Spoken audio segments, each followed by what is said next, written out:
अस्सलाम वालेकुम नाज़रीन, मैं हूं आपका मेज़बान सैयद शहरियार आसिम। आप लोग देख रहे हैं आज न्यूज़ की खुसूसी ट्रांसमिशन PSL 10 कुछ क्रिकेट हो जाए। आज लाहौर में दो मैचेस थे। पहला था मुल्तान सुल्तान और कराची किंग्स के दरमियान। कराची किंग्स ने टॉस जीतने के बाद पहले बैटिंग का फैसला किया। पहले बैटिंग करते हुए 20 ओवर्स में 204 रन स्कोर किए। 4 खिलाड़ियों को नुकसान पे मुल्तान 16.1 ओवर में 117 रन बना के उनकी ऑल टीम आउट हो गई। दूसरा मैच लाहौर कलंदर और क्वेटा ग्लैडिएटर के दरमियान। लाहौर कलंदर ने बैटिंग शुरू की। 11.3 ओवर्स में 111 रन बनाए 3 खिलाड़ियों के नुकसान पे। उसके बाद डस्ट स्ट्रोम आया और फिर बारिश हुई है और अब मैच जो है वो ख़त्म हो चुका है और दोनों टीमों को एक एक पॉइंट जो है वो मिल चुका है। महमूद भाई, बात करते हैं आज हम मुल्तान सुल्तान और कराची किंग्स की। अगर हम कराची किंग्स की बैटिंग की बात करते हैं तो नो डाउट बैटिंग उनकी अच्छी रही है। सिवाय उमैर के सारे ही प्लेयर्स ने अपनी अपनी तौर पर परफॉर्मेंस दिखाई है और फिर मुल्तान सुल्तान ने इतनी बुरी तरह शिकस्त का सामना करना पड़ा। क्या कहेंगे आज के मैच के बारे में? मुल्तान तो टोटली एक्सपोज हो गई, मतलब बॉलिंग में भी एक्सपोज हो गई और 200 रन से ज़्यादा उन्होंने करवा दिए। और कराची किंग ने टॉस जीता था, पहले बैटिंग की और बैटिंग के अंदर जब चेजिंग का टाइम आया तो धड़ धड़ धड़ धड़ विकटें गिरती चली गई। आज जो रिजवान थे जो कि सबसे ज़्यादा रन्स गेटर हैं इस टूर्नामेंट के, उन्होंने वो भी नहीं कर सके। तो फिर बाकी तो इतने परफॉर्मेंस आ ही नहीं रही थी उनकी तरफ से। उस्मान खान से भी रन नहीं हुए, कामरान गुलाम थे, कैंपर मतलब जो उनके फॉरेन प्लेयर थे वो भी परफॉर्मेंस नहीं कर सके। इफ्तिखार अहमद जो है वो भी नहीं कर पा रहे। मतलब अगर आप बैटिंग लाइन देखें तो इसके अंदर ऐसी है कि इनका क्लिक ही नहीं कर पा रहे। मतलब मोरल इतना एकदम डाउन हो गया इनका कि शायद ड्रेसिंग रूम में जो है वो यकजा नहीं हो पा रहे, एक दूसरे को पुश नहीं कर पा रहे, उठा नहीं पा रहे मेंटली।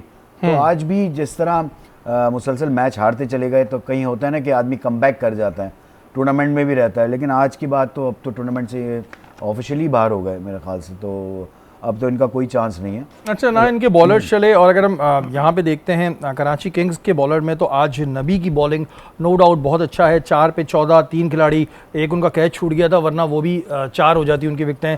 वहीं हम देखते हैं कि खुशदिल शाह, मीर हमजा, इन लोगों की बॉलिंग भी बड़ी ज़बरदस्त रही है। ओवरऑल नबी को अगर हम देखते हैं, अगर आप ओवरसीज़ प्रो लेकर आते हैं जो 4 आपके खेलते हैं उसमें नबी की परफॉर्मेंस हर मैच में अच्छी रही है। जहां उनकी बारी का भी आया है, जहां पर उनको बारी लेनी है उन्होंने वहाँ बारी भी ली है।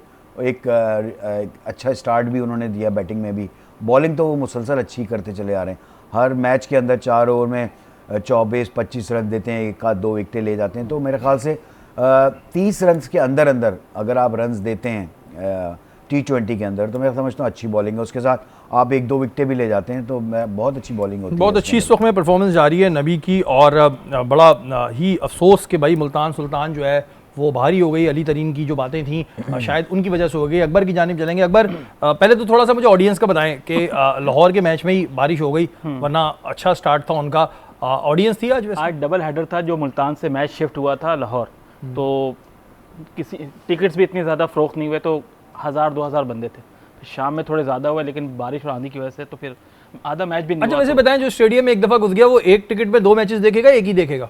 मींस के जिस दिन डबल हेडर होता है हाँ। तो उस दिन वो एक टिकट पे दोनों लिखते हैं। एक पे दोनों होते हैं। चलें ठीक है, अब क्या कहेंगे आज के मैच के बारे में? अच्छा, एक तो आपने ओनर्स की इनपुट की बात की तो मैं यही कहूँगा कि जब से ड्राफ्टिंग हुई थी तो मुल्तान सुल्तान के ओनर कहते थे कि हम ऐसा कम्बिनेशन बनाएंगे, हमारा बेस्ट स्पिन अटैक होगा, हमारी बॉलिंग ऐसी होगी। लेकिन जैसे जैसे मैचेस गए और मुल्तान हारता गया तो सब एक्सपोज हो गया। तो आज रिजवान ने बड़ी एक इम्पोर्टेंट बात की। उन्होंने कहा कि जो हमने जो स्पिनर्स रखे थे वो हमारे इसलिए परफॉर्म नहीं कर पाए क्योंकि जो पिचेस की जो मेयार है वो हम डिफरेंट निकली।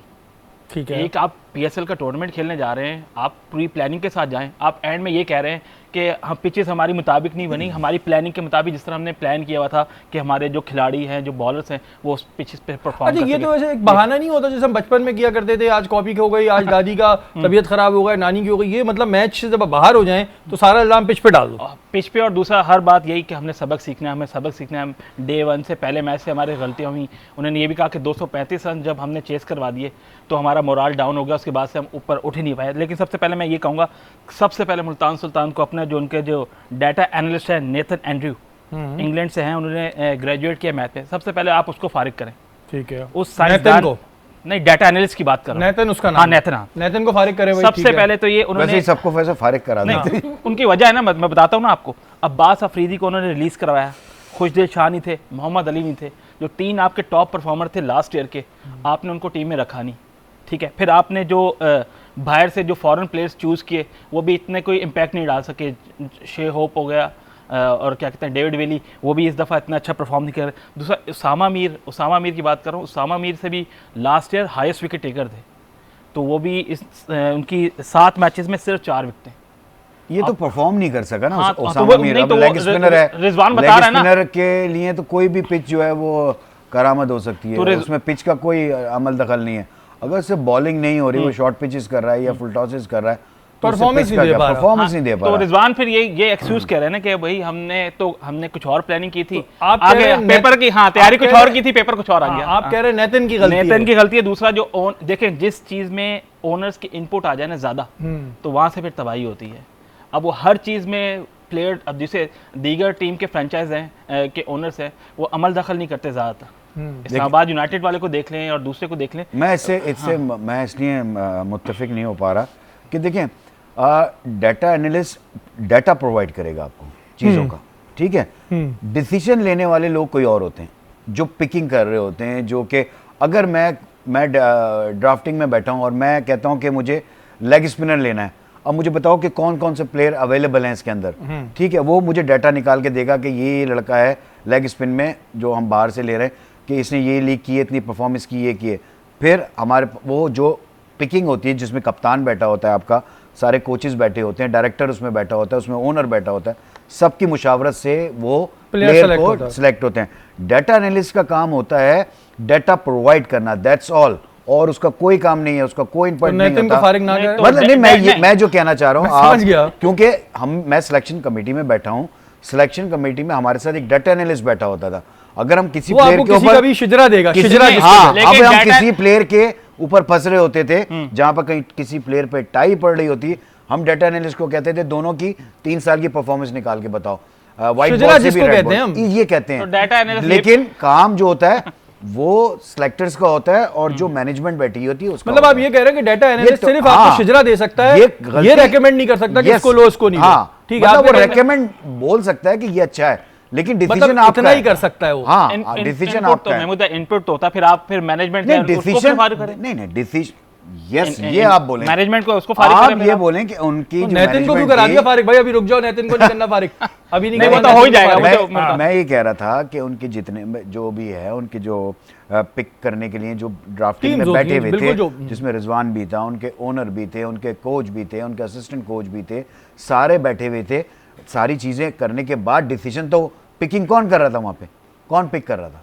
ठीक है, अब ज़ाहिर है ये एक किसे कहते हैं ना, म्यूचुअल वो होती है, अंडरस्टैंडिंग होती है, और उसमें ज़ाहिर कुछ कहना चाह रहे हैं। मैं ये बताऊं कि अब एक डाटा एनालिस्ट की आपने बात की ना कि हम डाटा से पूछते थे, अब मैं डाटा एनालिस्ट को बोलूँगा यार कि मुझे ना बाबर आजम की पिछले लास्ट 2 ओवर में संचय बता दो, वो बता देगा यार इसने अच्छा परफॉर्म किया, बेशक वो नेपाल के खिलाफ होगा, छोटी टीमों के खिलाफ होगा, यहाँ भी तो डाटा देखना चाहिए। अकबर वो भी पेपर पे आता होगा ना, लिखा हुआ सब पेपर पे आता है। वही बता रहा हूँ ना, एक बंदे ने अगर 300 रन बना लिए नेपाल के खिलाफ, अगर कौन सी टीम थी, वेन्यू क्या था, पिच कंडीशन क्या थी, हर चीज आ रही होती है उसके अंदर। क्योंकि ये चीजें तमाम जो आती है ना, ये पेपर पे आती है, हमारी तरह नहीं होता यार ये वाला क्यों कर लो, तो जाहिर है चीजें होती हैं, लेकिन बहरहाल एक म्यूचुअल वो होती है, इसमें सभी की गलती है। लेकिन रिजवान को मीडिया से बात करना कौन सिखाएगा? देखिए यहाँ पर एक खबर है, मोहम्मद रिजवान कह रहे हैं कि मुझे बहादुरी की क्रिकेट पसंद है और मैं दूसरी टीमों के आसरों पे नहीं रहना चाहता। मुमकिन लग रहा है हम टूर्नामेंट से बाहर हो गए, भाई आप हो चुके हैं टूर्नामेंट से बाहर, लेकिन मुझे, उन्होंने कहा क्या फर्क पड़ता है,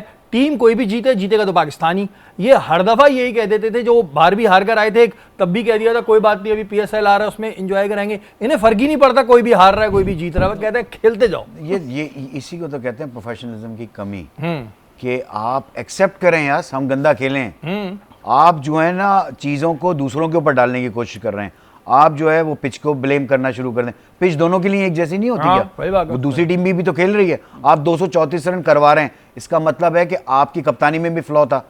आप अपने ऊपर बोलो कि मेरे फ्लॉ था, मैं अपने बॉलर से बॉलिंग नहीं करा सकता, करा पाया उस लेंथ के ऊपर बॉलिंग, जो आपके बॉलर्स ने अकबर क्या करे, मुझे चीजें बताएं जरा, ये इनको मीडिया से बात करने का मतलब क्यों प्रॉब्लम है? ये बात कोई करने की थी, कोई भी जीते पाकिस्तान जीतेगा भाई, पीएसएल खेल रहा है, हमें ही पता है पाकिस्तान जीतेगा, कोई नई बात नहीं बता रहे हो तुम। एक तो हमारे प्लेयर्स को ना मीडिया से बात करना सीखना पड़ेगा। हाँ, इसकी क्लासेस देनी हाँ, पड़ेगी। बोर्ड को जिस तरह मेंटल हेल्थ बाकी चीज जिस तरह की चीज़ें करवाते हैं ये भी करवाना पड़ेगा। और दूसरा ये कि रिजवान जिस तरह कह रहे हैं, एक्सक्यूज़ कह रहे हैं इतने, भाई आप इतने अगर, और दूसरा एक्सक्यूज़ के पीछे ये भी होगा कि मुझे फुल इख्तियार नहीं है। भाई आपके पास इख्तियार नहीं है तो आप छोड़ दें, लीव इट। 4 साल से आपने कैप्टनसी की है, एक टूर्नामेंट आपने जीता है, 3 फाइनल आ रहे हैं, और इस दफ़ा ऐसे हुआ कि लास्ट टाइम ये टेबल पे भी टॉप पे थे लास्ट टाइम। तो मीन्स के अगर ऐसा इशू है, इतना है, तो आप अपनी जगह छोड़ दें भाई। ठीक है, अभी रिजवान से लेके और भी खबरें हैं, लेकिन ये बात रिजवान ने जो कही कि कोई भी जीते पाकिस्तान भी जीतेगा, इस पर आपको सलाम है जी। हमें भी पता है पीएसएल चल रहा है, कोई भी जीतेगा पाकिस्तान ही जीतेगा। वक्त तो एक ब्रेक का, ब्रेक के बाद हाजिर होता हूँ।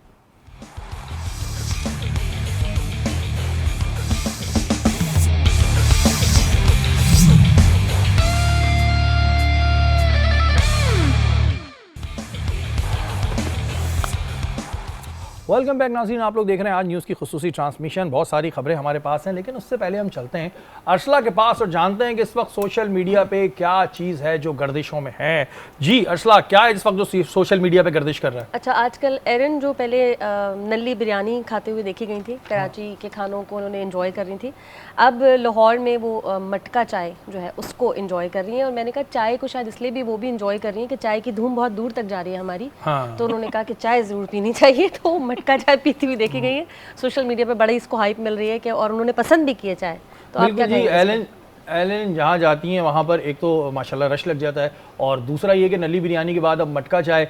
लेकिन इस चीज़ का ख्याल रखिएगा, स्टमक का ज़रूर ख्याल रखिएगा भाई। हमें बड़ी टेंशन रहती है कि जो लोग हमारे यहाँ बाहर से आते हैं ना, उनके अक्सर स्टमक में मसला हो जाता है, तो देखभाल के खाएं। लेकिन नो डाउट मटका चाय तारीफ की थी ना चाय, लेकिन चाय की वो चाय धूम की इतनी है चक्कर में ना, चली गई। तो उन्होंने कहा हम पीनी दूध पत्ती चाहिए। पीते हैं, तो वो बड़ी दूर तक गई है उसकी। अगर गलती से एलन कर देती टीवा फंटास्टिक, तो फिर इंडिया वाले वहां भी रोना शुरू कर देते, एलन के खिलाफ जो है वो मुहिम चल जाती। भाई वो तो अपना कहती, अब क्या चाय को हम कुछ बोले ही नहीं। लेकिन बहरहाल एलन जाए, और भी मुझसे जगह पूछिएगा, तो वहां पर आप जाइए, खाइए, बिल्कुल एंजॉय करें। आप आएंगे, बड़ा सेफ है हमारे यहाँ, कोई टेंशन नहीं है हमारे। अच्छा, मैं जी समझी चाय के और फ्लेवर वगैरह बता रही थी, मैं और उनको भी मुझसे बता पूछेगा। दूंगा। खानों की जगह, खानों की जगह बता रहा चाय हूं। से नहीं। अच्छा ठीक ठीक है। है। लाहौर कलंदर की टीम जो है वो सफारी पार्क में घूमने गई, जू देखा, सी एनिमल देखे। मेरे ख्याल हम लोग का मशवरा जो अक्सर महमूद साहब देते रहते हैं, फ्रेश होने की भी जरूरत है, खिलाड़ियों की परफॉर्मेंस जो है वो अच्छी नजर आती है, तो लाहौर कलंदर से टीम ने इस पे अमल किया है। तो उसमें लोग क्या, कुछ लोगों को प्रॉब्लम हो रही है या लोगों को हर चीज से प्रॉब्लम है भाई? ये तो देखिए, मीमर्स का काम क्या है। हाँ, आप सही करें तब भी वो कुछ कहेंगे, आप गलत कहें तब भी आए हैं तो घूमेंगे, इसमें कोई ऐसी चीज नहीं है, क्योंकि सोशल मीडिया बहुत ज्यादा हो रहा है। अगर कोई आ रहा है और घूम रहा है, हाँ। कोई सी व्यू जा रहा है, क्योंकि शायद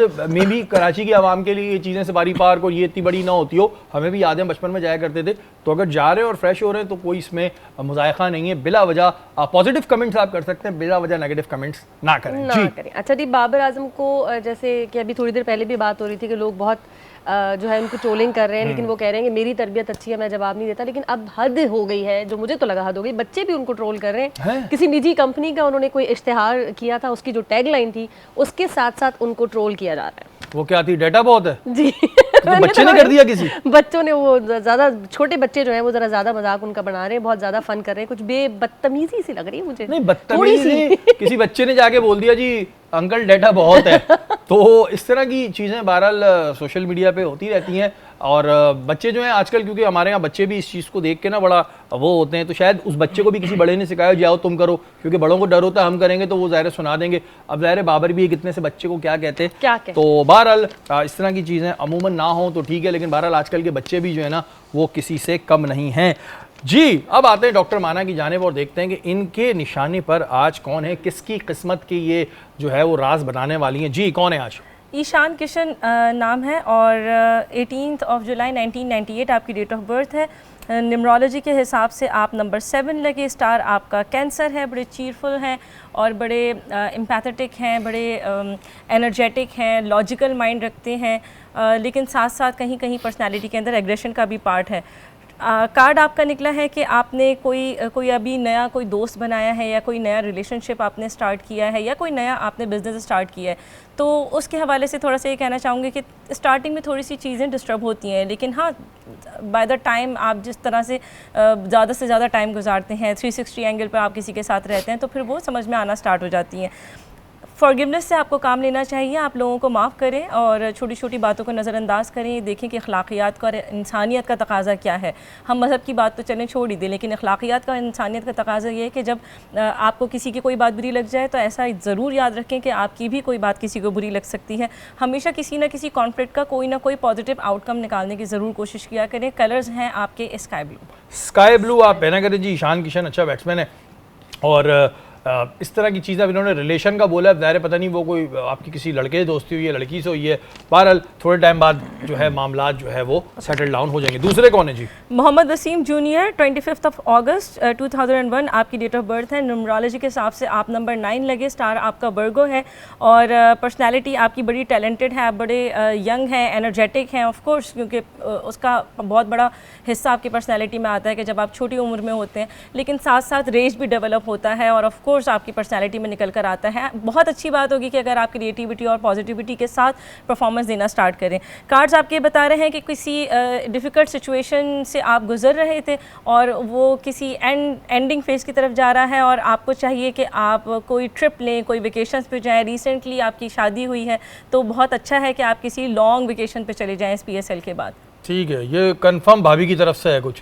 मुझे माना पे यकीन माने शक होने लगा है, मुझे शक होने लगा है। कभी बैठ के इन्होंने यहाँ नहीं बोला आज 1 मई है, मजदूरों का छुट्टी का दिन है, हम लोग यहाँ बैठे हुए काम कर रहे हैं, हमें कभी इन्होंने बैठ के नहीं बोला लॉन्ग वेकेशंस पे चले जाएं, यहाँ चले जाएं, वहाँ चले जाएं। और क्रिकेटर्स का ये बोल रही होती है। कलर कौन से पहनने चाहिए? कलर ब्लू और पर्पल के शेड्स। अच्छा, पर्पल का ये वाला शेड भी it's close to blue but it is not blue.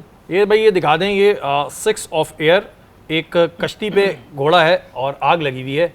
ये वसीम जूनियर के लिए हैं और आप जाएं, निकलें जी वेकेशंस पे। बिल्कुल निकलना चाहिए जी वेकेशंस पे। लेकिन जितने भी क्रिकेटर्स की बेगमात हैं वो माना से मुझे लग रहा है कि छुप छुप के राब्ते कर रही हैं और यही कह रही होंगी कि सबको बोलो वेकेशंस पे जाएं। आते हैं अपनी खबरों की जानिब जी। असिस्टेंट कोच मुल्तान सुल्तान मोहम्मद वसीम का ये कहना है कि रिजवान की इंडिविजुअल परफॉर्मेंस से जी कोई फ़ायदा नहीं अगर टीम नहीं जीत रही है। बात अमूमन ये बात सही होती है, हम भी कहते हैं। और हमारे यहाँ इशू ये है कि जहाँ तेज़ खेलना होता है वहाँ सुस्त खेलते हैं और हमें सारे डिपार्टमेंट में मेहनत की ज़रूरत है। जहाँ बात हो रही थी ये उस बेचारे को कह रहे थे फारिग कर दो, एनालिस्ट को नहीं भाई मेरे कहने पे नहीं करना, वहीं पे हम ये देख रहे हैं कि जो मोहम्मद वसीम है उन्होंने कह दिया है कि भाई ये मसला है। वसीम की प्रेस कॉन्फ्रेंस मैंने सुनी थी और वसीम यही बात कर रहे थे कि इंडिविजुअल परफॉर्मेंस का देखें, अगर वो पहले बारी करता है कोई, मैं इस बात को कर चुका हूँ कि 234 रन्स बना रही है एक टीम, अगर उसकी बॉलिंग वो रन्स करा रही है तो उसमें उस बैटर का क्या मसला है। हाँ, अगर आप 200 रन या 177 रन्स आप चेज़ नहीं कर पा रहे जैसे आज हुआ है, आपको यहाँ चेज़ करना चाहिए था क्योंकि आप खुद करा रहे हो 200 रन चेज़, 234 कराए, 200 कराए, 177 कराया आपने चेज़, यहाँ आपको चेज़ करनी चाहिए थे। यहाँ पर आप ब्लेम दे सकते हैं बैट्समैनों को कि यार यहाँ पर आपको चेज़ करने चाहिए थे रन। लेकिन जहाँ सुस्त तेज खेलना होता है वहाँ सुस्त खेलते हैं, ये क्या बात? देखें ना, अगर आप पूरी ओवरऑल इनिंग 3 वो मुझे अच्छी तरह याद है जिसमें 234, 200 समथिंग और 177, वहाँ पर एक बहुत अच्छा स्कोर। अगर जो भी कप्तान टॉस जीतता है और पहले बारी लेता है या रिस्ट्रिक्ट करना चाहता है तो वो यही कहता है कि हम इनको 160, 170 में रिस्ट्रिक्ट करेंगे, कोशिश करेंगे। कोई भी नहीं कहता कि हम 200 रन करवाएंगे। अकबर की एक मुस्कुराहट जो है ना मुझे इस बात पे मजबूर कर रही है कि मैं अकबर की तरफ जाऊं। अकबर, क्या मुत्तफिक हैं आप इनसे? वो जो रिजवान वाली महमूद भाई बात कर रहे हैं ना इनिंग्स की, तो रिजवान ने कोई 62-63 गेंदों पे बनाई थी सेंचुरी वगैरह ना, तो एक 10 ओवर समझे निकाल रहे हैं, 10 ओवर में 100 हो गए और बाकी जो 10 ओवर दीगर बैट्समैन ने 134 बनाए। तो स्ट्राइक रेट का वो भी थोड़ा एलिमेंट है, अमल दखल है कि वो स्ट्राइक रेट देख रहे हैं कि रिजवान 10 ओवर में 100 बना रहे हैं तो बाकी जो बैटर्स हैं 10 ओवर में 134 बना रहे हैं, तो 34 रन का जो डिफरेंस है ना, तो वो स्ट्राइक रेट कहीं ना कहीं से आ रहा है। तो मैं एक तो वो चीज़ कहना तैयार था। दूसरा आपने कहा डाटा एनालिस्ट की पूरी जिम्मेदारी होती है, उसको तो आप फारिग करें। साथ में जो टीम मैनेजमेंट है, इतनी हैवी टीम मैनेजमेंट, उन्होंने कहा सारे डिपार्टमेंट में मेहनत की जरूरत है, जहाँ तेज खेलना होता है वहाँ सुस्त खेलने लगते हैं। अब उनकी तो भाई आप भी देखो, आप भी तो कोच हैं, तो आप फिर क्यों नहीं उसको बता रहे? अगर वो नहीं कर रहा तो आप उसका नंबर नीचे कर दें। आप इनके पास हेड कोच है ना, असिस्टेंट कोच इनका असिस्टेंट कोच है, हेड कोच भी है, वो भी क्या नाम है उनका, अब्दुल रहमान इनके हेड कोच हैं, असिस्टेंट कोच वसीम है। ठीक है, तो भाई जब आपका एक प्लेयर, आप समझ रहे हैं इतने मैचेस हो गए, 8 मैच हो गए इनके मैच, 8 मैचों में आप अभी तक नहीं समझे कि रिजवान स्लो खेल रहा है, उसको नीचे ले आए, नंबर चेंज करके किसी को हम ऊपर लेकर चले जाते हैं। हम कोई चेंज लाते हैं, ऑर्थोडॉक्स कर दें, सारी एक ही चीज करे चले जा रहे हैं, करे चले जा रहे हैं। रिजवान सुन लेगा कोच और असिस्टेंट कोच, क्यों नहीं सुनेगा? यही तो पावर आपको देखिए, मैनेजमेंट की पावर मैनेजमेंट की होती है। अगर आप नहीं कर सकते तो फिर आप इस तरह का बयान ना दें। फिर मैं ये कहता हूं फिर बयान ना दें। ये सारा घूम फिर के आप पे ही आता है कि यार आप कोचेज हैं, आप अपनी प्लान क्या बना रहे हैं। अगर वो स्लो खेल रहा है कि इंडिविजुअल परफॉर्मेंस से हमें नुकसान हो रहा है, तो भाई आप उसको नीचे लिए, उसको 5-6 नंबर पे लिए हैं, विकेट कीपिंग कराएं। हाँ, लेकिन आप कर ही नहीं पा रहे। आपका ओनर भी तो बैठा है, वो नहीं कर सकता है क्या चेंज? ठीक है, मुझे लेकिन ब्रेक उसके ऊपर आके हाँ। इस तरह बयान देना मैं नहीं समझता कि ब्रेक की कॉल है, लेकिन मैं चाहूंगा अकबर आप भी कोई कमेंट दे दे। हर बंदा जो है दूसरे के एक्सक्यूजेस जिस कर तरह रहा है। वसीम कह रहे हैं कि ये जो बातें आपने की, अगर आपकी बात कप्तान नहीं मान रहा और आप लगे हुए सिखाने में, भाई आप फिर बात करें, ओनर से बात करें, नहीं बात आपकी मान रहा तो आपकी रिस्पेक्ट है, सेल्फ रिस्पेक्ट है, आप छोड़ देना आप जगह पोजीशन। ठीक है जी, ये जैसे कि दोनों ही हमारे जो तजिया निगार हैं वो उस बात से मुत्तफिक हैं कि इस तरह के बयानात ना दें, और इस तरह के बयानात से फिर बात घूमकर आप पर आती है। वक्त हुआ ब्रेक का, ब्रेक के बाद हाजिर होता हूँ।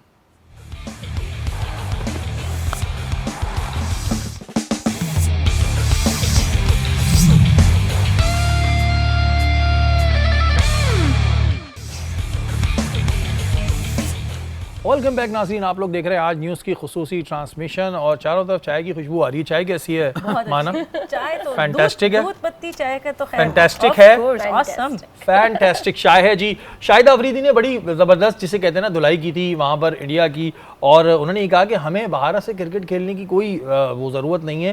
ये भारत क्रिकेट टीम है जिसने हमारा सहारा लेकर ये आगे बढ़ी है। बिल्कुल सही कह रहे हैं जी। दूसरी जानब उन्होंने किया क्या, उन्होंने बहुत बड़ा काम किया और हम सब डर गए इस काम से। उन्होंने जो शाहिद अफरीदी का यूट्यूब चैनल था वो बंद कर दिया। पहले तो इंडिया को मैं वाह, मतलब आप इससे बाहर नहीं आ रहे हैं। जो हमारे यहाँ बोल रहा होता है, बहुत सारे हमारे यहाँ इन्होंने यूट्यूब चैनल बंद किए। मतलब आप सिर्फ हमारे बोलने से डर रहे हैं, तो सोचिए फिर आगे क्या होगा। और एक बात बता दूं कि जी शाहिद भाई को यूट्यूब चैनल से कमाने की कोई जरूरत नहीं है, वो शाहिद आफरीदी हैं। मतलब अगर वो, मैं क्या बोलूं, कुछ बोलूंगा फिर बुरा लग जाएगा आप लोगों को, वो शाहिद आफरीदी हैं, उन्हें ये पैसों की जरूरत नहीं होती है। और जहां पे उनकी बात सुनी जानी है, वो आपका चाहे इंडिया हो चाहे कोई और जगह हो, वहां पर उनकी बात सुनी जाएगी। मतलब इतना डर गया इंडिया कि उन्होंने शाहिद भाई का यूट्यूब चैनल बंद कर दो, यूट्यूब चैनल बंद कर दो। ये हमें जैसे ग्राउंड में लताड़ता था ना, उठा उठा के हमारी बॉलें बाहर फेंकता था, ऐसे ही ये यूट्यूब चैनल पे ही भेज रहा है। बाकी शाहिद ने जो बेंगलोर की इनिंग खेली थी टेस्ट मैच के अंदर, बिल्कुल आउटस्टैंडिंग, जिस तरह मारा था ना, कल भी इसी तरह मारा है उसने चैनल के ऊपर। लाला तो क्लास तरीके से लाला मारा है। हल्का हाथ रख ही नहीं रहे। नहीं नहीं, उसको हल्का हाथ रखने की जरूरत क्या है? और वो मुझे हल्का बताया ना, रखते भी नहीं है कभी। जरूरत क्या है? और वो तो बड़ी जबरदस्त बात बोल रहा है भाई कि हमारे मुल्क के तरफ कोई आएगा तो फिर हम बैठे हैं यहाँ पे, ऐसा नहीं है। और ये YouTube चैनल वैनल बंद करने से अल्हम्दुलिल्लाह उसको जरूरत नहीं है। यही मैं कह रहा हूं कि लाला को क्या जरूरत है? ये किसी को भी नहीं है, इवन किसी को भी नहीं है। यूट्यूब चैनल बंद कर या दिया शोएब भाई। अख्तर हो या कोई और जितने भी जो प्लेयर्स हैं, इतना इन लोगों को आपकी जरूरत है इनकी व्यूज की। बिल्कुल इनकी बातें सुनने से आपकी चीजें ऊपर आती हैं। अभी भी ये शोएब और वसीम अकरम या शाहिद अफरीदी इंडिया में जाके खड़े हो जाए ना, तो 10 लोग जो आपके जो बड़े बड़े लोग हैं उनको छोड़ के इनकी तरफ आ जाएंगे लोग। बिल्कुल ऐसी इतनी होता है, भाई। इतनी फैन फॉलोइंग है। इतनी फैन फॉलोइंग आप जितना भी रोक लें, हमारे कहीं ना कहीं से घूम के हमारे वही प्लेयर्स फैन पे वहां फॉलोइंग की आएगी। टॉप हीरोइनें मरती हैं भाई। अभी मैं क्या नाम लेना शुरू करूं, सारी टॉप हीरोइनें मरती हैं हमारे प्लेयर्स पे। और जहां तक बात रही, शाहिद अफरीदी कुछ कहना चाह रहे मुझे हैं? एक बात याद आ गई, वो कहते हैं ना कि यार हम पाकिस्तान से ICC इवेंट्स में नहीं खेलेंगे। भाई आप नहीं खेलो, आपका जो ब्रॉडकास्टर होता है उसने रिटर्न में लिखा होता है कि ICC के इवेंट में पाक भारत मैच होगा तो ये एक डील बनेगी। अगर आप वो होगा नहीं तो फिर अरबों रुपए का नुकसान हो जाएगा, और ब्रॉडकास्टर का है इंडिया के। तो मैं इंडिया वालों को कहता हूँ भाई आप बेशक शौक से नहीं खेलें हमारे साथ, हाँ, फिर पता चल जाएगा, फिर पता चलेगा कि आटे दाल का भाव क्या है। मैं तो एक सुन रहा था खबर, उसमें कह रहे थे कि इंडिया टमाटर भी नहीं देगा। हमारे यहाँ बच्चे आजकल गा रहे होते हैं लाल टमाटर बड़े मजेदार। तो भाई ये नहीं करो बच्चों वाली बातें। और लाला ऐसे खींच के रखे आप, लाला यू आर ग्रेट। अच्छा, आते हैं जी बाबर आजम की जानिब। बाबर आजम कह रहे हैं कि जितनी बैटिंग में मैंने नंबर चेंज किया है, इतना तो किसी ने भी नहीं किया होगा। उन्होंने कहा कि जब भी कोई नया बंदा आता है मैंने ही एडजस्ट किया है, और जो जी टीम चाहती है हम उसी से ओपन करवाते हैं। कह रहे हैं बोलना मुझे भी आता है, लेकिन मेरी ज़ाहिर है मैंने बड़ों की इज्जत करना सीखा है, हमेशा मुल्क के लिए खेला है, ज़ाती मफाद के लिए नहीं। तो पहले तो शुरू की बात पे आते हैं कि ये अपना नंबर चेंज कर लेते हैं, एडजस्ट कर लेते हैं। देखो, सबसे पहले तो ये बात है कि जो सवाल कर रहा होता है ना, उसके बाद फिर उसको भी पता होना चाहिए कि कब उन्होंने किस नंबर पे कब बैटिंग की है। ठीक है ना? टेस्ट मैचेस में वो नंबर पे अपने नीचे खेलते हैं, ये 4 खेलते हैं। अगर आप वनडेज़ उठा लें या T20 उठा लें, वो ओपन खेल रहे हैं। तो मुझे बताएं ना कि जब से वो कप्तान बने हैं या जब से वो ओपन करना है, कब नीचे आए वो? T20 तो मुझे तो नहीं याद पड़ता वो कभी नीचे आए कि कोई दूसरा आया तो उन्होंने ओपन किए। हाँ, मैं ये ज़रूर कहता हूँ कि आप किसी की पर्सनल चीज़ों पे मत जाएं। हाँ। उसकी जो क्रिकेटिंग एबिलिटी है ना, जो क्रिकेट में कर रहा है, वो आप ज़रूर बात करें। और एक तरीक़ेकार से, मतलब एक किसी की रिस्पेक्ट करते हुए आप क्रिटिसिज्म करें, उसका हल भी बताएं उसके साथ साथ कि ये हल है। लेकिन हमारे यहाँ कुछ ऐसा होता है कि हम ज़ातियात के ऊपर ज़्यादा चले जाते हैं। देखिए, फैमिलीज़ हर प्लेयर के साथ हैं, उनकी भी फैमिलीज़ हैं, वो भी देख रही होती हैं, उनके घर वाले हैं, तो उनको भी बुरा लगता होगा ना अगर कोई आप ज़ातियात पे जा रहे हैं। उसने ये बोला है, उसने ये बात बोली है कि देखें बदतमीजी करना मुझे भी आता है। तो कुछ प्लेयर को अपने नॉर्म्स के हिसाब से यार ये तो देखिए, हमने महमूद भाई पहले गलतियां जो हैं वो आप हमेशा बताएं उसकी। पहले भी हमेशा हमने डिस्कस किया कि आप कोई पर्सनल अटैक ना करें। लेकिन एक जगह हम ये देखते हैं कि ठीक है, अगर पाकिस्तान क्रिकेट की बात हो रही है और बाबर की क्रिकेट को क्रिटिसाइज किया जा रहा है, तो उनके वालिद साहब को भी फिर बीच में नहीं बोलना चाहिए, क्योंकि अब वो ठीक है, उनका बेटा अपनी जगह, लेकिन वहीं एक जगह पाकिस्तान भी उससे ज़्यादा कनेक्ट है, तो इस पे फिर उनके फादर को भी नहीं बोलना चाहिए। नहीं बोलना चाहिए, बिल्कुल सही कह रहे हैं आप। जहाँ पर ये होता है, अब कितने प्लेयर्स हैं जिनके ऊपर क्रिटिसाइज होता है, तो उनकी फैमिलीज में उनके फादर को कभी मैंने नहीं देखा, कभी भी नहीं देखा। ये इसके फादर बहुत ज़्यादा इन्वॉल्व होते हैं, हर चीज़ में वो बात कर रहे होते हैं, तो ये वाइस वर्सा चीज़ें हो जाती हैं। फिर जब आप बोलेंगे, लेकिन तो आप दूसरा बोलेगा। लेकिन एज अ प्लेयर जब उसने ये बात की ना कि हम मुझे भी आता है बोलना, लेकिन मेरी ऐसी तरबियत नहीं है, तो डेफिनेटली कुछ लोगों को ख्याल करना चाहिए, उसकी क्रिकेटिंग पे बात करें।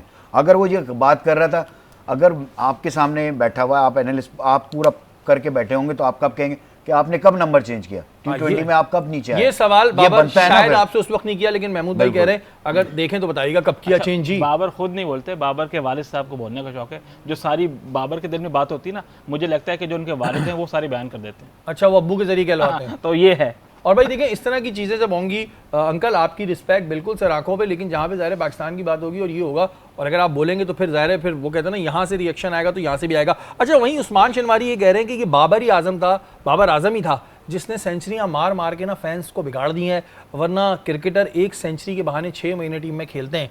तो ये उस्मान का बयान कुछ समझ नहीं आया कि क्या था। कौन से? उस्मान शनवारी, लेफ्ट आर्म के साथ बॉलर। जी बिल्कुल। देखें, बाबर का नाम क्यों बना?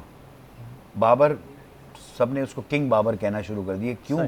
कि उसने रन्स बनाए, उसकी 19 सेंचुरियाँ इंटरनेशनल क्रिकेट के अंदर, जब भी तो वो इतना बड़ा नाम बना। अब उसके 20-25 रन, जो 30 रन होते हैं ना, तो लोग कहते हैं फेलियर है उसका। सही है। और एक आम प्लेयर है जिसने सेंचुरी ही नहीं बनाई, उसको पता ही नहीं कि मैंने सेंचुरी बनानी कैसे है। अब वो 30-40 रन या 50 कर लेता है, वो टीम में रहता चलता रहता है, साइडों में। हाँ, साइडों में चलता रहता है। कितने में प्लेयर आपको नाम बताऊं जो इस तरह चलते हैं, 100 करते हैं 6-6 महीने। बाकी सही बात की है कि 6-6 महीने चलते हैं, इवन ड्रॉप भी होते हैं, तो कुछ विदाउट डोमेस्टिक क्रिकेट वापस टीम के अंदर आ जाते हैं। भाई कैसे आ गया वो बंदा? तो बाबर, अगर हम किसी से कंपेयर करते हैं ना, अगर हम विराट कोहली पे कंपेयर कर रहे हैं, विराट कोहली के 20-25 रन जो है, वो लोग कहना फेलियर है इसका। हाँ। जब तक वो 100 नहीं करता, जब तक वो 70-80 नहीं करता, तभी तो हीरो इसीलिए होता है। तो बाबर को यहाँ रखने का मकसद ये है कि बाबर से एक्सपेक्टेशन यही है कि आप जो है रन्स करके देंगे। आपके 20-25 रन, अब मैंने कल भी नाम लिए थे, जैसे जावेद भाई थे, सईद अनवर, इंजमामुल हक या जहीर भाई, ये लोग हर तीसरी इनिंग में रन्स करते थे, 100 करते थे।